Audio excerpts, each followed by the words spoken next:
کتنی مرتبہ حسین نے عمر سعد کو بلایا، کتنے بہانے پیش کیے، بہانوں کا امام نے جواب بھی دے دیا، لیکن آخر میں ہدایت حاصل نہیں کر سکا. کیوں؟ قابل ہدایت نہیں ہے، لوگ مسخ ہو چکے ہیں. اسی لیے شہزادی زینب نے فرمایا یہ لوگ مسخ ہو چکے ہیں اور اللہ نے انہیں چھوڑ دیا ہوا ہے، مہلت دی ہے، اور جب مہلت ختم ہو جائے گی انہیں جہنم میں ڈال کر عذاب الہی میں مبتلا کر دے گا. صلوات پر محمد و علی محمد.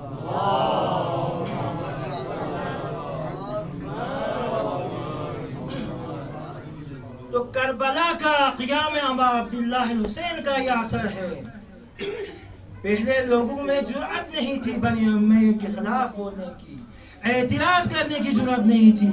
وہ چاہے جمعے کی نماز کو بدھ کی دن پڑھائیں اور منابر سے نفس رسول کو سب کرتے رہیں، کوئی اعتراض کرنے والا نہیں ہے. جرأت نہیں تھی، لیکن قیام ابا عبداللہ حسین نے کمی تعداد کے باوجود قیام فرمایا، اعتراض کیا.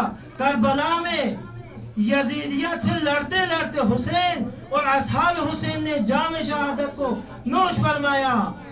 سجاد نے، زینب نے خطبے دیے اور ان کے کریح چہرے کو دنیا کے سامنے پیش کیا، ان کے جرائم کو، اہل بیت کی معرفی کی، ساتھ ساتھ ان کے جرائم کو، جنایات کو، مظالم کو دنیا کے سامنے پیش کیا. ان کا رعب، ان کی وحشت، دہشت اب معاشرے میں ختم ہو گئی. اعتراضات کا سلسلہ شروع ہوا اور یہ اعتراضات عزاداری سے، گریہ سے شروع ہوا. اسماء بنت عقیل بقیع میں جاتی تھی، قبرستان بقیع پر حسین پر ماتم کرتی تھی. ام البنین حسین پر ماتم کرتی تھی. مدینے کی خواتین نے حسین پر ماتم کیا، عزاداری کی. بنی ہاشم نے 5 سال تک حسین پر ماتم کیا اور لباس اعضا کو نہیں چھوڑا.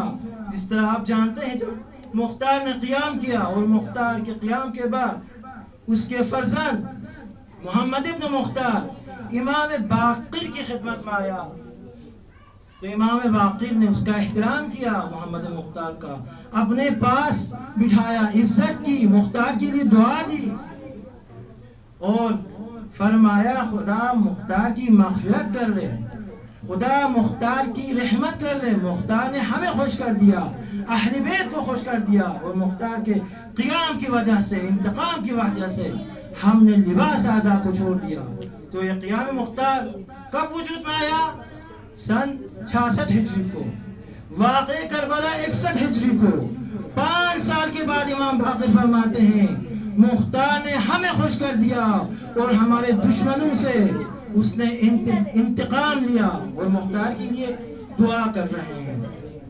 البتہ مختار کے حوالے سے بعض علماء نہیں مانتے، لیکن بعض علماء نے کافی تاکید کی ہے، جس طرح لاخوی نے فرمایا اور اسی طرح علامہ مامقانی نے تائید کی ہے کہ اہل بیت نے مختار کی تائید کی ہے، امام نے دعا دی ہے. تو دیکھیں کتنے قیامات وجود میں آئے. مختار سے پہلے سلیمان ابن سرد خزائی کا قیام، اس سے پہلے عبداللہ ابن زبیر کا قیام، اس سے پہلے اہل مدینے کا قیام. محمد عبداللہ ابن حنظلہ نے کیا کہا؟ آپ کی زحمتوں کو تمام کر رہا ہوں. اس نے کہا ہم نے دیکھا ہے یہ یزید شرابی ہے، یہ یزید کبابی ہے، یزید فاسق ہے، فاجر ہے، فسق و فجور کرنے والا ہے، اسی لیے ہم یزید کی اطاعت پیروی نہیں کر سکتے، تابع نہیں بن سکتے. اس نے قیام کیا، لوگوں کو جمع کیا، مروان کو مدینے سے نکال دیا، اور اس کے نتیجے میں یزید لعین نے ایک بیڑی صفت انسان مسلم ابن عقبہ کو بھیجا، جو بعض نقل کے مطابق یہ لشکر، اس کا لشکر 5000 افراد پر مشتمل تھا. بعض نقل کے مطابق تو 27000 تک بھی تاریخ میں بیان ہوا ہے. تو اس کے لشکر کو بھیجا، مدینے میں حملہ کیا اور قتل عام کیا.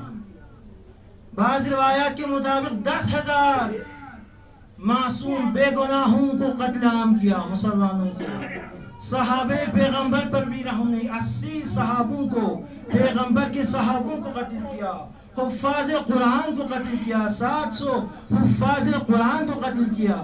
اور اسی طرح